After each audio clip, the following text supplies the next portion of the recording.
When you're making a quilt, it's important to get the edges square. One important part of making a quilt is squaring up the edges. That process can be a bit challenging. Let me show you how I do it. Oh, it's so simple, just put a ruler across the top and cut a straight line.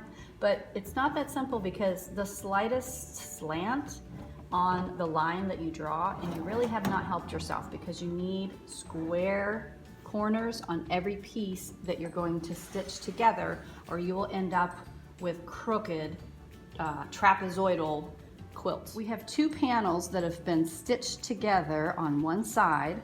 Now, if you have a square or rectangular table, you can use the corner of the table to double check the squareness of your panels after you have cut them. But in order to mark them, you'll need to have a cutting surface underneath. A self-healing mat is what you'll need underneath your fabric. This one, you can tell, has been used for a lot of years. There's usually a printed grid on it to help you align the fabric. So you can tell this one has been well loved. The other tool you will need is a rotary cutter. This is an absolute necessity. You cannot rely on scissors. It has to be a rotary cutter. Now you'll also need a ruler or a cutting guide that you'll be laying on top so you can make your straight cut. A regular ruler is okay, but it's gonna fall short because you need something longer for your length and to figure your square.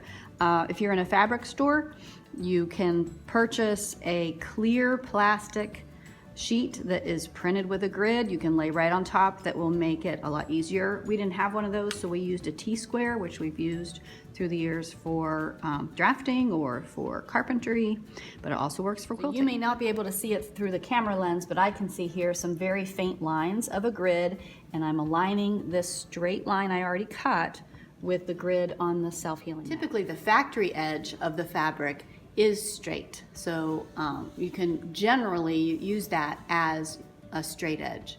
So that's what I did here. I lined it up on the grid underneath and sliced through both layers, the strips that I added and the piece underneath that had the factory edge. So now we have a nice square edge. Now what you're looking at here is the edge that I need to trim next, and there are 2 rows of stitching here. That's because my first row of stitching was meandering all over the place and was not square, I discovered. And so I had to come in with this square edge and draw with a pencil line where the stitch should have been to be nice and straight. So when this unfolds, we have a straight edge instead of puckering all over the place and going cattywampus. So in this particular case, I drew my pencil line next and then stitched over the pencil line so I know that this seam is nice and straight where I'm joining a large panel to another large panel. Now I'm just gonna trim up this seam with the rotary cutter. I'm leaving about 1/4 inch. And look how that just cuts really nice. Now that we have another nice straight edge, we'll line it up with the grid underneath and slice down our 3rd side. Look for your shortest panel and subtract whatever your seam allowance needs to be. And that's where you're gonna line your ruler up for slicing and trimming. I've decided to draw a pencil line first.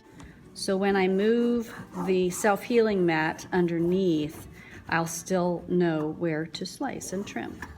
Trim right along the side, pressing firmly on the ruler so it doesn't slip.